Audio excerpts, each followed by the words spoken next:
bulchiinsi Itoophiyaa sirna paarlamaa irraa gara sirna pirezidaantummaatti jijjiiramuuf jira. Kanarraa waan qopheeffannee isin biraan geenya.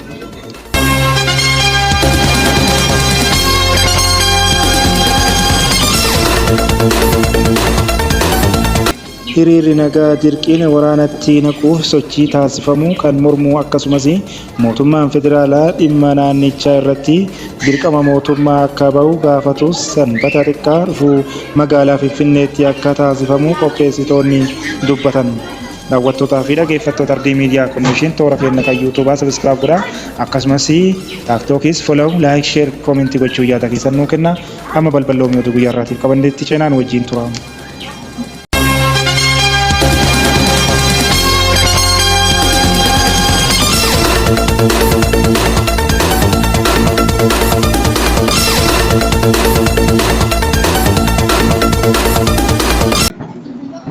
Yeroo adda addaatti sirni bulchiinsa Itoophiyaa kan amma jiru sirna paarlaamaa fi federaalizimii gara sirna pirezidaantummaatti jijjiiramuuf yaadotni jedhan bal'inaan ka'u. Wanti ministeerri muummee Abiyyi Ahmedii dhiyeenya kana yeroo hojii hoogganaa biyya daangessuu fi akkasumas tibbana jalqabbii marii biyyaalessaa marsaa xumuraa irratti fooyya'insi heeraa akka taasifamu eeran falmii duraan ture deebisee kaaseera. Yaadni kun hoogganaan biyyattii yoo baay'atee si'a lamaa qofa akka filatamu kan murteessuudha. Sirna paarlaamaa keessatti daangaan bara hojii muummicha ministeeraa waan hin jirreef tarkaanfiin kun mallattoo sirna pirezidaantiitti cehuu kan mul'isu jedhu hoogganni seeraa fi xiinxaltoonni siyaasaa agarsiiftuuwwan biroos jiru. Garuu heera mootummaa fooyyessuun fedhii eenyuuti? Ajandaa marii biyyaalessaa gara xumuraa ga'ee keessaa tokko heera mootummaa fooyyessuu kan jedhe dhimma ijoo ta'uu koomishiniin marichaa ibsaa ture. Koomishiniin marii biyyaalessaa ammoo yaada lammiilee fi hayyoota irratti walitti qabee dhiyeessee ta'uu ibsa. Ofii sirni bulchiinsi Itoophiyaa gara sirna pirezidaantummaatti yoo jijjiirame bu'aa fi rakkoon fiduu danda'u maali? Heerri mootummaa federaalaa Itoophiyaa bara 1995 tumame Itoophiyaa akka mootummaa federaalaa fi sirna paarlaamaatiin bultuu ifatti ka'a. Haa ta'u malee jijjiiramnii fi fooyya'insi kana irratti taasifamu mootummaa federaalaa fi mootummaa naannolee hirmaachisuun ta'uu akka qabu eerama. Hiikni adda addaa irratti ka'us waggoota arfan darban keessatti mariin bulchiinsa mootummaa fooyya'ee fi heera mootummaa irratti fooyya'insa gochuun ilaalchisee mariin taasifamaa ture murtee tokkorraa ga'amus jedhamee eegama. Sirni pirezidaantummaa jechuun maali? Sirna pirezidaantummaa keessatti pirezidaantiin bulchiinsa mootummaa hoogganu walumaa galatti aangoo raawwachiisummaa olaanaa kan qabudha. Ala kallattiin utuu hin taane uummataan kallattiin filatama. Paarlaamaan immoo qaama seera baasu ta'ee hojii mootummaa to'ata. Biyyoonni akka Ameerikaa dabalatee biyyootni Afrikaa fi kaanis irra caalaa sirna bulchiinsaa akkasii hordofu. UK University Queen's Belfast keessatti barsiisaa siyaasaa kan ta'an Dr. Buzunaa Yimaanuu Itoophiyaan sirna bulchiinsa paarlaamaa amma hojii irra jiru dhiistee gara sirna pirezidaantiitti ce'uun akka filannoo tokkootti dhiyaachaa jiraachuu himu. Tarkaanfiin gara pirezidaantummaatti ce'uu waan mirkanaa'ee miti garuu akka filannoo tokkootti ajandaa marii keessa jira jedhu. Gama mootummaatiin ifatti wixineen seeraa qophaa'ee dhiyaachuu baatus marii siyaasaa yaada hayyootaa fi tilmaama mootummaa fuulduraa irratti hundaa'uun murteen akkasii akka eegamu barsiisaan siyaasaa kun kan ibsan. Akka isaan jedhanitti sirna pirezidaantummaan buluun Itoophiyaa faayidaas miidhaas qaba jedhu. Akka sirna bulchiinsa paarlaamaa paartii injifatuu nama muummicha ministeeraa ta'uu muudaa utuu hin taane lammiiletu kallattiin filata waan ta'eef fudhatamummaa qabaachuu danda'a mala. Haa ta'u malee pirezidaantiin erga aangoo fudhatee aangoo olaanaa biyya sanaa waan ta'eef murtee adda addaa biyyattii keessatti jijjiirama fiduu danda'u tarii kan uummataas mufachiisuu danda'u murteessuu danda'a jedhu Dr. Buzunaan. Kun ammoo yoo dhaabbileen mootummaa cimaa hin taane mootummaa abbaa irree uumuuf karaa banuu danda'a jedhan. hiriira nagaa dirqiin waraanatti naquu fi sochii taasifamuu kan mormu akkasumas mootummaan federaalaa dhimma naannichaa irratti dirqama mootummaa akka bahu gaafatu sanbata xiqqaa dhufu magaalaa Finfinneetti akka taasifamu qopheessitoonni dubbatan. Hiriira nagaa magaalaa Finfinneetti taasifamu kana keessa mana maree nagaa fi jijjiirama Tigraay baatii caamsaa keessa hundaa'e akka ta'e qindeessaa miidiyaa fi hariiroo sabquunnamtii garichaa obbo Kabbadaa Asaffaa BBC'tti dubbataniiru.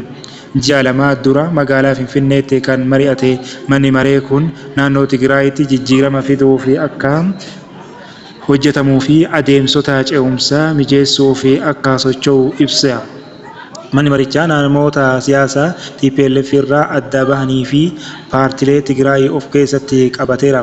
Hooggantoota Tigraay adda baafaman irraa kan hundaa'e paartiin biraa Waladoo Tigraay, Areenaa Tigraay, Laadimookiraasii fi Lu'ulaawwinnati Areenaa akkasumas Tinsaa'ee Sabaa Andertaa ni eeramu.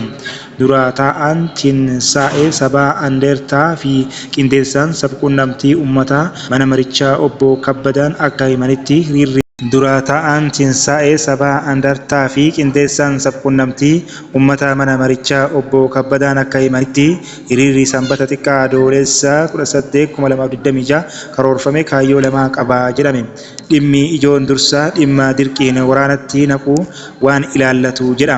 Komishiiniin mirga namoomaa fi HRW dirqiin waraanaa naannichaa keessa akka dhaabbatu waamicha dhiyeessanii turan.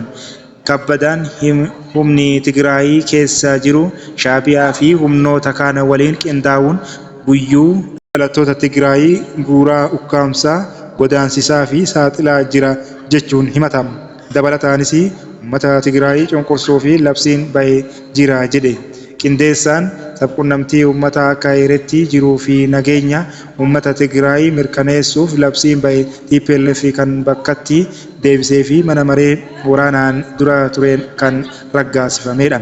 Labsiin Tigraayitti bahee shokoksuullee kan nama dhorkuudha kan jedhu Kabbadaan labsii kanaan uummanni dararamaa jira ni ukkaanfamanii ajjeefama dirqamaan duula waraanaaf guuramaa jedhu. Komishiiniin mirga namoomaa fi HRW ibsa isaaniin labsii kana balaaleffatan. Mootummaan naannichaa garuu seera kanarratti duulli maqaa xureessuu banamee jechuun waakkate. Mootummaan TPLF hoogganu jalatti pirezidaantii itti aanaa kan ta'an Amaanu'eel Asaffaa uummata balaa jala jirurraa jiraachuu fi dhabamuu jidduu taanee qabsoo goonu ta'uu baramuu qaba jedhu. Hiriirri sanbata xiqqaa irratti dhimmoota kanneen balaaleffachuu fi hawaasa addunyaa hubachiisuuf karoorfamuun qindeessaan mana maree nagaa fi jijjiirama Tigraay ibsan. Dhimma kana callisanii kan ilaaluu jiru mootummaa federaalaafis waamicha gochuuf ta'uu dubbatan. Kana argaatii callisuun mootummaa sirrii akka taane gaafatamummaa isaa akka bahu waamicha gochuuf hiriira galmaa godhateedha jedhan. Hiriira kanarratti mootummaarraa maaltu eegama kan jedhu BBC'n qindeessaa sabquunnamtii uummataa kana gaafate. Mootummaan yoo danda'ame humni kun karaa nagaatiin hidhannoo hiikkatee qabsoo siyaasaa karaa nagaa akka taasisu gochuun irraa eegama jedhu. Yoo kun hin taane garuu wanta barbaachisu hundumaa gochuun uummata kana humna kana jala bilisa baasee nageenya isaa eeguu fi dirqama heeraa mootummaa qaba jedhan. Manni marichaa gaafii maaliif hiriira kana magaalaa Finfinneetti geggeessuu filattan jedhuuf qaamonni nuti waamicha taasisnuu fi mootummaas ta'ee dhaabbileen idil addunyaa as waan jiraniif jedhe. Finfinneen teessoo mootummaa Itoophiyaa waamichi taasifamuu fi ta'uu ishee fi Tigraayitti aansee lakkoofsaan dhalattoonni Tigraay baay'een magaalaa kanatti waan argamaniif jedhe. Jibuutii fi gamtaan Awurooppaa waliigaltee tumsa nageenyaa galaanaa diimaa irraa waliif mallatteessan jedhame. Naannoo galaana diimaa irraa bilisummaa sochii jiruu fi nageenya galaanaa irraa waloon mirkaneessuuf kan fedha qabaachuu eeran Jibuutii fi gamtaan Awurooppaa walii galtee sadarkaa humnaa kan sochii humna galaanarraa gamtaa Awurooppaa Jibuutii keessaa fi naannoo buufata bulchiinsaa waliif mallatteessanii jiran. Waliigalteen kun kan mallatteeffame bakka bu'aan olaantummaan gamtaa Awurooppaa dhimma alaa fi imaammata nageenyaa akkasumas itti aantu pirezidaantii Koomishinii Awurooppaa Kaajaa Kalaas ministeera dhimma alaa fi tumsa idila addunyaa Jibuutii Abdulqaadir Huseen Umarii fi daataa ministeera ittisaa Umar Abdii Sa'idii waliin erga mari'atanii booda daawwannaa Jibuutitti taasisanidha. Daawwattootaa fi dhaggeeffattoota Abdii Miidiyaa Koorporeeshinii oduuf odeeffannoo irraa qabanne kanuma hanga oduuf odeeffannoo biraa qabannee dhiyaanutti nagatti.